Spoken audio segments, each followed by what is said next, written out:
लेकिन बिहार की जनता ने तो चुना है ना उनको। बिहार की जनता ने चुना है और मोदी जी ने लगाया चूना है। ये आप समझ लीजिए, पहले चुना और उसके बाद मोदी जी ने चूना लगाया। और बड़ी बात ये है कि 10-10 हजार रुपए में अपना वोट बेचने वाले लोग आज इनके घर पर बुलडोजर चल रहा है। मैं तो ये कहना चाहता हूँ कि इनको एक पर्चा पकड़ाया जाए इनके हाथ में, जिस पर्चे पर लिखा हो एक बार फिर मोदी सरकार, अगली बार फिर चुन लेंगे मोदी को और बढ़िया हो जाएगा इनके साथ। ये लोग ऐसे हैं कि जिन्होंने अपने हाथों से अपने देश का, अपने बच्चों का, अपने राज्य का भविष्य बर्बाद किया है। लेकिन शर्मा जी, बिहार में बीजेपी की सरकार बनी और बुलडोजर भी चालू हो गया, कैसे देख रहे हैं? देखिए, सबसे पहली बात तो ये है कि ये जो बिहार में बुलडोजर चल रहा है, अब ये लोग कहाँ हैं जो लोग चिल्ला रहे थे कि भाई एक बार फिर मोदी सरकार, मोदी सरकार। और बड़ी बात ये कि ये बिहार में बुलडोजर सरकार बनने से पहले क्यों नहीं चला?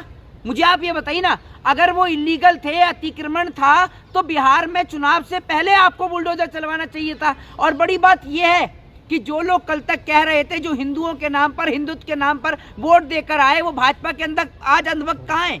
वो लोग कहाँ हैं? उनका जवाब दीजिए ना। आज बिहार में बुलडोजर चल रहा है, लाखों हजारों हिंदू जो है वो बेघर हो रहे हैं, उनके सर से छत छीन ली है और कितना ठंड का मौसम है, ऐसे में वो लोग कहाँ रहेंगे? और अगर अतिक्रमण था तो मैं दोबारा यही कहूंगा कि अगर वो अतिक्रमण था तो चुनाव से पहले वहां पर बुलडोजर क्यों नहीं चला? इस सवाल का जवाब दीजिए आप। और बिहार के लोगों से बंगाल के लोगों को सबक लेना चाहिए कि अगर बंगाल के अंदर बीजेपी को मौका दिया गया तो बंगाल में भी यही स्थिति होगी, मुंबई में भी यही स्थिति होगी और असम में भी यही स्थिति होगी। तो देश के लोगों को अब समझना चाहिए कि अडानी को 1 रुपए में जमीन दी जा रही है और गरीब लोगों के सर से छत जो है वो छीनी जा रही है। डिप्टी सीएम सम्राट चौधरी वो ये कह रहे हैं कि जीरो टॉलरेंस की नीति माफियाओं के खिलाफ है हमारी। नहीं तो ये बता दो ना, वो कौन से माफिया हैं? वो जो झुग्गियों में रह रहे हैं, जिनके पास खाने को रोटी नहीं है, वो माफिया हो गए? और दूसरी ओर तो 10-10 हजार रुपए जो आपने बांटे थे महिलाओं को रोजगार देने के लिए, आप पटरी तो लगने नहीं दे रहे। तो 10 हजार रुपए में क्या किसी 5 स्टार होटल में दुकान मिल जाएगी? ये तो बता दो, वो महिला 10 हजार रुपए में क्या स्टार्टअप करेंगी? इस सवाल का जवाब आप में से मुझे कोई भी दे दो कि 10 हजार रुपए में क्या स्टार्टअप होगा। और वो मोदी जी जो 3 वक्त का रोजगार दे रहे हैं नौजवानों को कि सुबह में चाय, दोपहर में पकौड़ा और रात में चौकीदारी, तो पकौड़ा कहाँ तल के लगाएं ये तो बता दो। आपके लोग तो रेडी पटरी लगने नहीं दे रहे, उनको उजाड़ने का काम कर रहे हो। दिल्ली से लेकर आपने बिहार तक हर जगह बुलडोजर चलाया, लोगों के घर को बेघर करने का आपने काम किया है। बताओ कहाँ जाएं वो लोग इतनी ठंड में? और सरकारी जगह पे बनाया एक बात आप मुझे बताओ, मैं आपसे ये कह रहा हूँ, वो सरकारी जगह पे बना, रोड उन्होंने घेर लिया, बिल्कुल ठीक है। मुझे सवाल का जवाब दे दो, तो इलेक्शन से पहले उनके यहाँ पर बुलडोजर क्यों नहीं चला? इलेक्शन से पहले वो अतिक्रमण नहीं था, चुनाव के बाद ही वो अतिक्रमण आपको नजर आया है? ये तो बता दो आप मुझे। दूसरी बात ये, जो मोदी जी ने कहा है कि नौजवान पकौड़े तले, वो पकौड़े तल के लगाएंगे कहाँ? सड़क पर ही तो लगाएंगे। अगर उन पे इतने पैसे होते कि 5 स्टार के अंदर दुकान ले सके तो पकौड़े थोड़ी बेच रहे होते, फिर तो बच्चे पढ़ रहे होते। लेकिन बिहार की जनता ने तो चुना है ना उनको। बिहार की जनता ने चुना है और मोदी जी ने लगाया चूना है। ये आप समझ लीजिए, पहले चुना और उसके बाद मोदी जी ने चूना लगाया। और बड़ी बात यह है कि 10-10 हजार रुपए में अपना वोट बेचने वाले लोग आज इनके घर पर बुलडोजर चल रहा है। मैं तो ये कहना चाहता हूँ कि इनको एक पर्चा पकड़ाया जाए इनके हाथ में, जिस पर्चे पर लिखा हो एक बार फिर मोदी सरकार, अगली बार फिर चुन लेंगे मोदी को और बढ़िया हो जाएगा इनके साथ। ये लोग ऐसे हैं कि जिन्होंने अपने हाथों से अपने देश का, अपने बच्चों का, अपने राज्य का भविष्य बर्बाद किया है।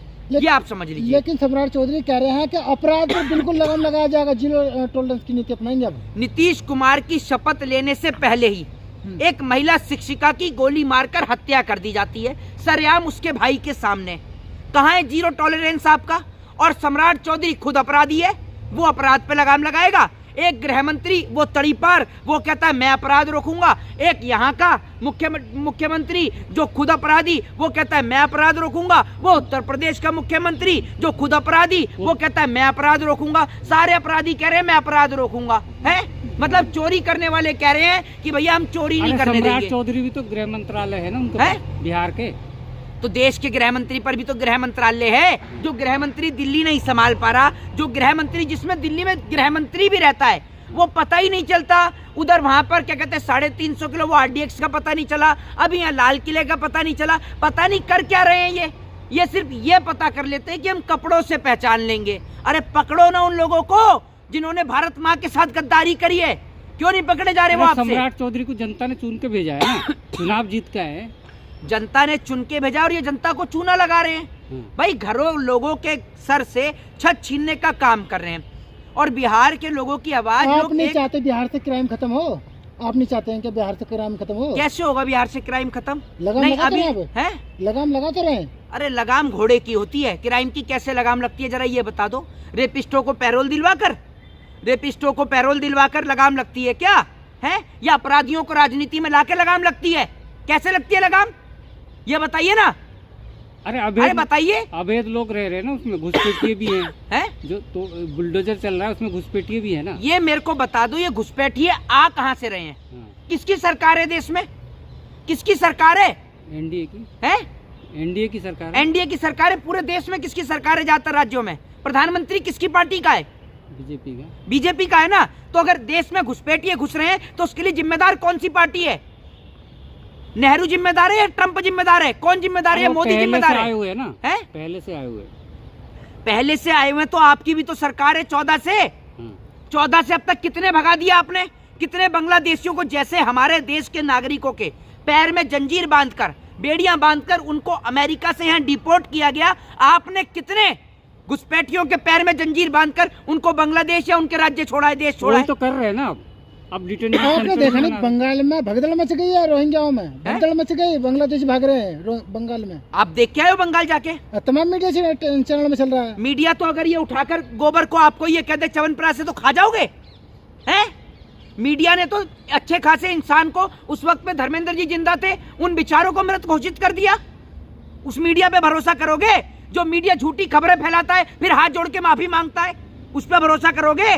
तो मीडिया भी तो वही दिखाती है जो होता है। मीडिया के ऊपर, गोदी मीडिया के ऊपर एक डायलॉग जो है वो लागू होता है। वो आपने देखा है, वो शक्ति कपूर कहता है कि जो जिया जी कहेंगे मैं तो वही करूंगा। यही डायलॉग मीडिया पे लागू होता है कि जो मोदी जी कहेंगे हम तो वही बोलेंगे, बस। अरे वही तो हो रहा है। एसआईआर भी तो इसीलिए हो रहा है ना। किस लिए हो रहा है? घुसपैठियों को निकालेंगे, घुसपैठियों को निकालेंगे। अरे घुसपैठिए घुस कहाँ से रहे ये तो बता दो। जो पहले से आए हुए 10-10 साल 20-20 साल। बंगाल में चुनाव हुआ, कितने घुसपैठिए पकड़े बताइए? वही तो हो रहा है ना एसआईआर। अरे बंगाल में तो हो गया, कितने पकड़े ये बता दो। कहाँ बंगाल में हो रहा है? अभी चल रहा है। बिहार में हो गया? बिहार में कितने पकड़े? तो आंकड़ा देखने पड़ेंगे ना। अरे आंकड़े की फल, आंकड़ा क्या है ये तो बता दो, मैं भी तो जानना पड़ रहा हूँ। देखने पड़ेंगे, कहाँ देखेंगे? कौन से टीवी चैनल अखबार में आएगा ये तो बता दो, हम भी देख लेंगे। तो 65 लाख वोट तो कटे थे ना बिहार में। तो 65 लाख जो वोट कटे, यानी 65 लाख फिर तो बाहर के लोग हुए। वो 65 लाख लोग कहाँ रह रहे हैं जरा बताओ? कहाँ गए वो 65 लाख लोग? मिस्टर इंडिया की घड़ी थी उनके पास कि दबाए और गायब हो गए हैं? कहाँ गए वो 65 लाख लोग? जवाब दीजिए आप इस सवाल का। तो क्या लग रहा है जो बिहार में बुलडोजर चल रहा है उसके क्या होना चाहिए? तो लग क्या रहा है ये लग क्या रहा है? बिहार की जनता से पूछो आप, ये लगना क्या है, हो क्या रहा है देश में? देखिए ना, लोगों के सर से छत छीनी जा रही है। देश की स्थिति बदहाल आपने कर दी। रोजगार पर चर्चा नहीं, शिक्षा पर चर्चा नहीं, आपकी सड़क की, रोडों की व्यवस्था पूरी खराब है। लोगों के सर से आप छत छीन रहे हो। अगर आपको वो अतिक्रमण था तो आप चुनाव से पहले बुलडोजर चलाते ना। खोल जुत्ता जैसे पब्लिक ने आपके नेताओं को सड़क पर दौड़ाया ना। और बड़ी बात ये कि जो बिहार की जनता ने 10,000 रुपए में अपने वोट को बेच दिया, जो बेचने का काम किया है, वोट बेचने का, अब भुगतो। और जो नौजवान हैं और जो वहां के लोग हैं जो एक बार दारू और मुर्गे के चक्कर में 5 साल इन्हें मुर्गा बनाएगी सरकार, ये आप समझ लो।